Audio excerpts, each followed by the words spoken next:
Rev up your engines!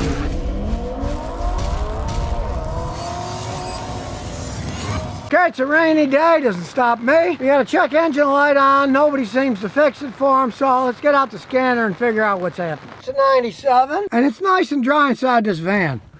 Check out the space. Now, this thing has space. This is what vans used to be. You could have parties. I even had a friend in the 60s to put a water bed in his. So we'll plug it in under the dash here, turn the machine on. I'm testing out a DA. Pretty good X-Tool scan tool. There's a million scan tools out these days. I like testing them all out so you can see the truth about what works, what doesn't. You got to take it to the dealer. They're going to screw you over when you need repairs. Best to get a vehicle that regular mechanics can work on. So if you really want to learn yourself, you could work on yourself. Even I can't work on those electric cars as it stands today because I can't get any information. I got a diagnosis. It's GM 1500, Monster 7.4 V8 engine in it. Old ones, the systems are kind of slow, but there aren't that many systems that can scan. So even though it's slower to get the info, there's less information for him to get. So we'll start with the powertrain, and the code here is the catalytic converter is incomplete. This is an old vehicle. 221,000 miles. Not surprising at all that the catalytic converter isn't working efficiently. That's why the check engine light is on. The other codes it had were meaningless for his problem. This one is actual problem in the running system of the car. The other one's just an electronic glitch. You're going to get electronic glitches in these old things, but this is the one that he wonders why his check engine light's on. So start it up.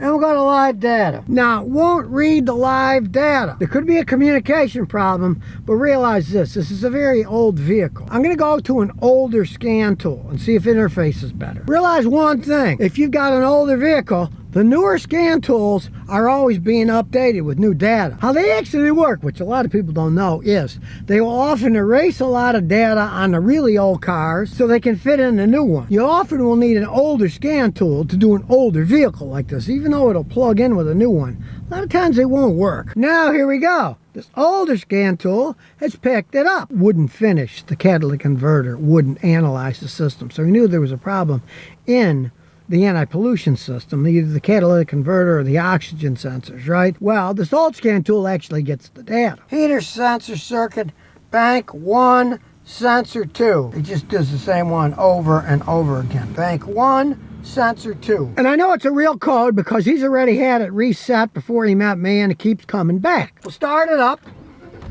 Now, as it's loading the data stream, you see, on older vehicles, you often need to use an older scan tool. It's going to read the data better. The data is perfectly fine.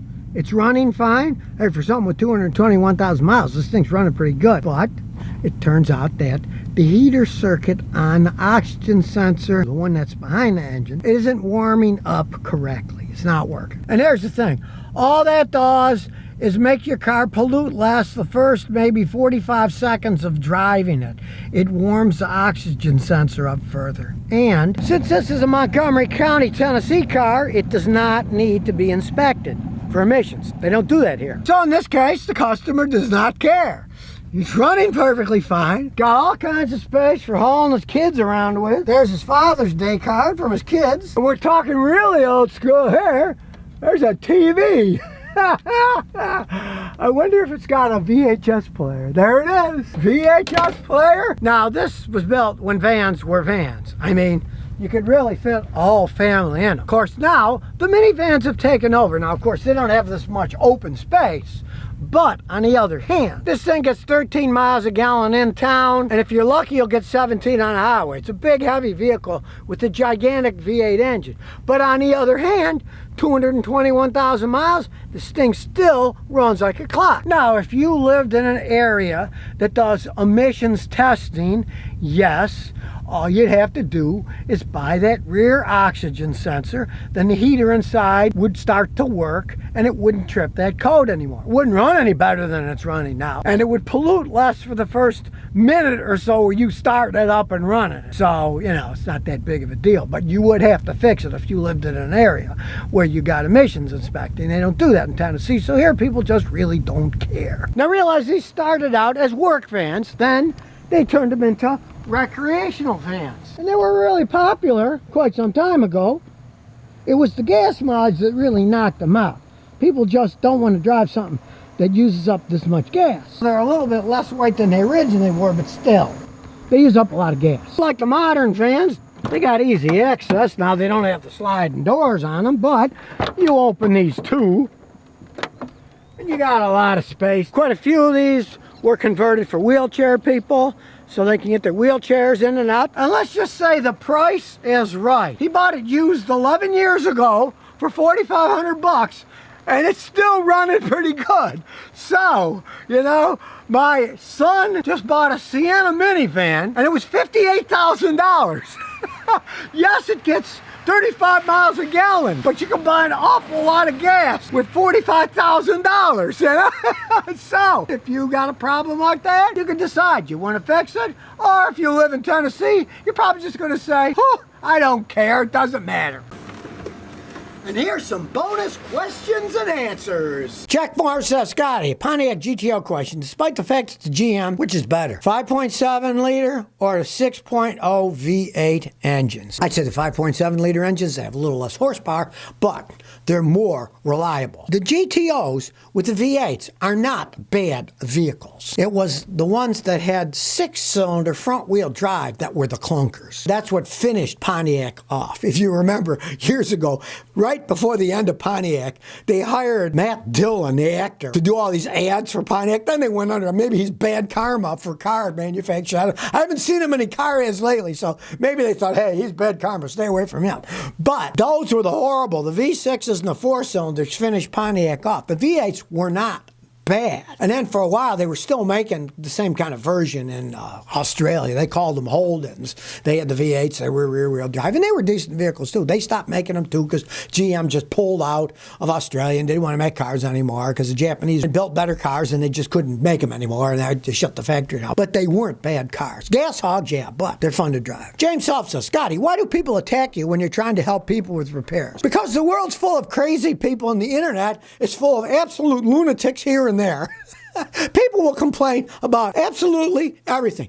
The other day, somebody complained about me because I said I believe entirely in a merit-based society, that people should get jobs based on are they good at it. And they said, I'm a horrible person for saying that. Well, hey, do you want to go to a doctor who got the job? Didn't matter if you ain't going to be a doctor. It's all based on merit. I fixed cars because I was good at fixing cars. I have an innate ability to fix things. So that's what I gravitated toward. I liked doing it, and I was good at it. So that's what I did. If I was a painter, I'd be a bum on the street because I can't paint, I can't draw, I can barely write. So, you know, you should gravitate towards what you're good at. Try things out. And if you're not good at something, hey, try something else. We want people to get jobs that they're good at, right? And people got mad at me for saying that. It just shows you how insane our society has gotten. It's gotten extremely insane. Hey, everybody gets a chance, and the good people go out and do that. Some people have a talent for one thing. Some people have a talent for another thing. They should find their talent and work on it. You can learn to do things better, but if you don't have a talent for something, hey, give up. Don't think you're going to be a guitar player when everything you play sounds like crap. You know, give up. Try something else. Maybe another instrument, or maybe you can write good music lyrics, but you can't play the instruments. But if you're not good at something, try something else. That's what I say. And Perdar 19 says, buddy, what advice can I get if I'm looking at a Honda Fit 2016 with 130,000 miles? Honda Fits are well-made vehicles. They can last a really long time. I've seen them with 300,000. If it's an automatic transmission, have a guy like me check the tranny out first. That's the weakest point. If it's a standard transmission, they run forever. Don't even worry about it. But the automatics are a little bit weak, so if it doesn't shift right, you wouldn't want to buy it. Those little engines can run a long time. They got a lot of power, and you can fit a lot of crap inside those things. They're well-made vehicles. There's no arguing that. But of course, you're talking about a used one with what, 130,000 miles. So you always want a mechanic to check it out. You know, if it's wrecked, flooded, stolen, whatever. And we mechanics within an hour can tell you if it's a good car or not. If you're in Clarksville now for the next 3 months, bring it here. I'll check it out for free. Tell you what kind of shape it's in. So if you never want to miss another one of my new car repair videos, remember to ring that bell.